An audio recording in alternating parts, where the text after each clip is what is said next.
Sir, सबसे बड़ी बात यह है कि जब हम एक लोकतांत्रिक देश में रहते हैं तो सबसे पहले मानव के या नागरिक के लोकतांत्रिक अधिकारों का हनन नहीं होना चाहिए। आप देख रहे हैं यहाँ पे अभी टीचर्स का जो पेंशन के लिए गए थे उनको भी वहाँ पे रोका गया। कल एक और रैली गई, उनको भी रोका गया।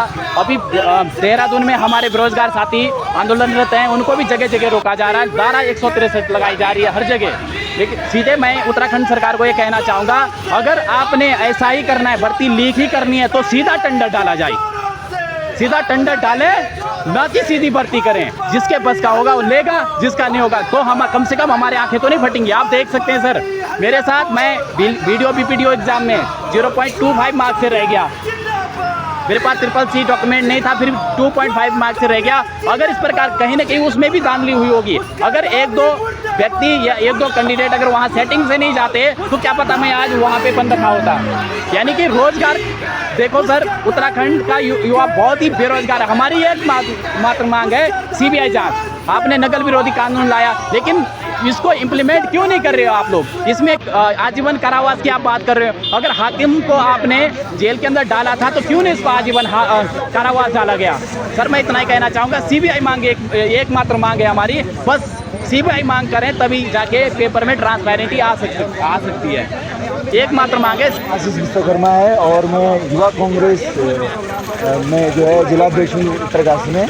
आज हमने उत्तराखंड सरकार की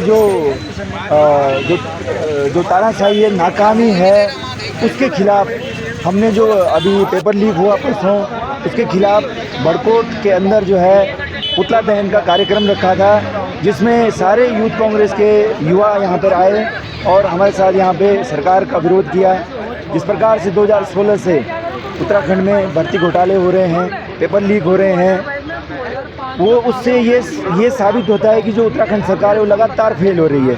ये बात करते हैं नकर विरोधी कानून की, ये बात करते हैं कि हम जो है ट्रांसपेरेंसी में जो है पेपर करवाएंगे, लेकिन हम लगातार पूरा उत्तराखंड देख रहा है जितने भी भर्तियां हो रही हैं उन सब में जो है कहीं ना कहीं कोई ना कोई गड़बड़ी हो रही है। कभी जो है भर्ती टाइम पे नहीं होती, भर्ती टाइम पे हो जाती है, उसके बाद पेपर टाइम पे नहीं होता, पेपर टाइम पे होता है, उसके बाद जो है नियुक्ति नहीं मिलती।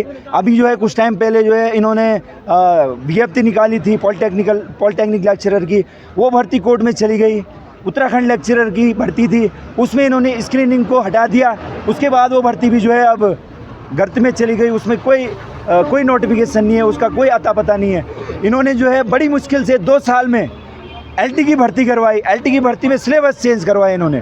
जब LT की भर्ती हुई उसके बाद उसमें लोगों ने बड़ी मुश्किल से मेहनत करी, पेपर निकाला।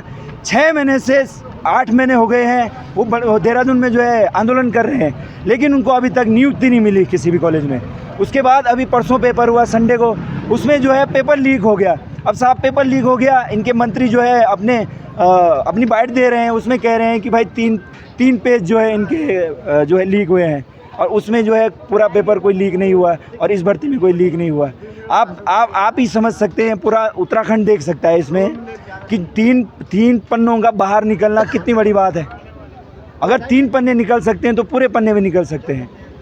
पिछली भर्ती में हाकम सिंह को इन्होंने पकड़ा था, जब हाकम सिंह को इन्होंने पकड़ा तो ये बाहर कैसे आए? और जब बाहर हाकम सिंह आ गए हैं तो हाकम सिंह ने दोबारा किसके साथ उसके इतने बड़े लिंक थे कि वो दोबारा जो है भर्ती जो है घोटाले करने के लिए तैयार हो गया। दोबारा जो है पेपर खरीदने के लिए इसके पास अभ्यर्थी आ गए, और दोबारा इसके जो लिंक है वो कैसे जो है इनके लिंक जो है सरकार तक पहुँचे। हमारी मांग है कि इसमें CBI जांच हो।